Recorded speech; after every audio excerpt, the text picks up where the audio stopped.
Hello, fashion friends and family. This is Stacy from BROMO and Elsa Fitzgerald, and I'm joined by Nicole with Belvidere Terrace Atelier and Icosa Apparel. And today we're going to talk through a little bit of two development projects. So often you won't realize, but in a development firm, there'll be several projects going on at the same time.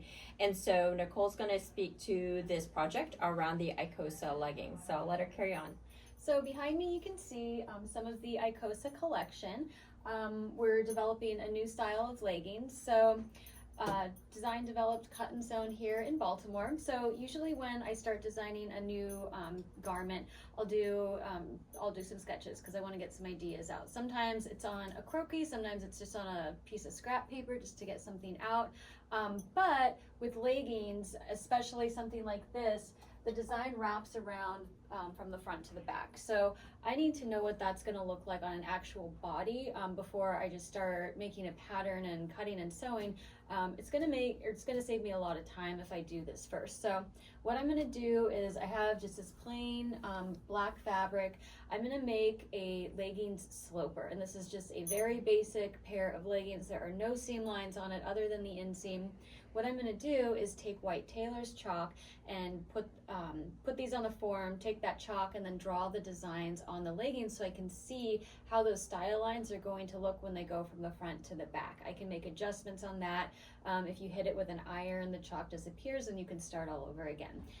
This legging sloper is also going to be something I can use later for other styles. So yeah, we're going to cut it and sew it, and I'm going to show you how it's done.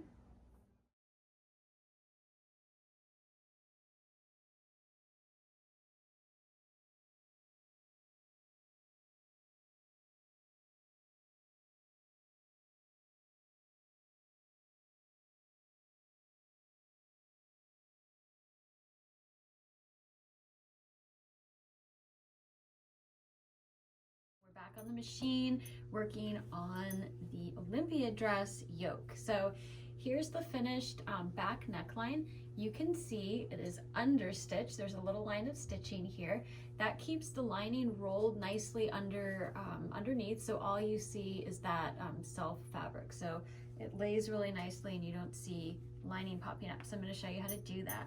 So this is actually our front yoke. So I've stitched along the neckline the lining to the self fabric right inside of that piece fused line. So we're not going to get any fusible in our seam allowances, which is going to allow us to get a really nice crisp seam.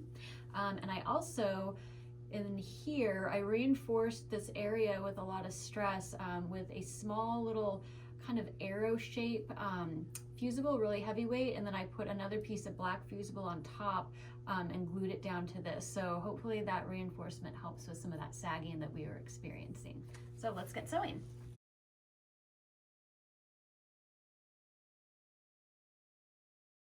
Okay, so we made our leggings sloper. As you can see, it's just really basic. It's our 7/8 style. So now I'm going to take this piece of waxed tailor's chalk and I'm going to draw on the leggings where I think the style lines can go, so I can see how the lines move from front to back. I can see where I would want to place my pockets, stuff like that. So this will make a little mark like that. If I hit that with the iron, it'll melt into the fabric and it disappears. So it's not like I'm just going to end up marking this all over the place. So let me show you how this works.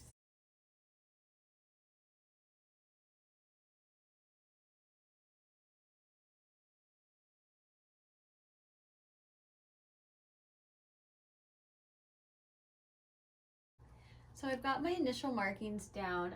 I know I'm going to need to adjust them a little bit, but basically my idea is to have a section of mesh on the back of the knee because it gets hot and sweaty back there, and it'd be nice to have a little bit of breathability. So this is where I'm thinking the pocket placement is going to be. This could be a contrasting fabric, it could be the same fabric, it could also be mesh or another type of mesh. And then it moves into this back yoke over here, so it gives some nice flattering style lines. Yeah, I think it looks good, but we'll have to see. Isn't it so amazing to see the fashion product development journey? There's so much to it that you don't realize actually happens. And so in our next episode, we'll be showing you the cutting process for the Daisy dress and potentially some sewing. But what words of wisdom, Nicole, do you have after all these years of your experience doing fashion product development? Yeah, you're always going to be learning. So drawing on I call it sketching on the form. That's a technique that I just kind of learned to do a while back when I was really struggling to sketch on paper. And so this really helped a lot. But let us know what you guys would like to learn. I'd love to, keep sharing everything that I've learned with you and, tell you my newly gained insights when I get them. Yay!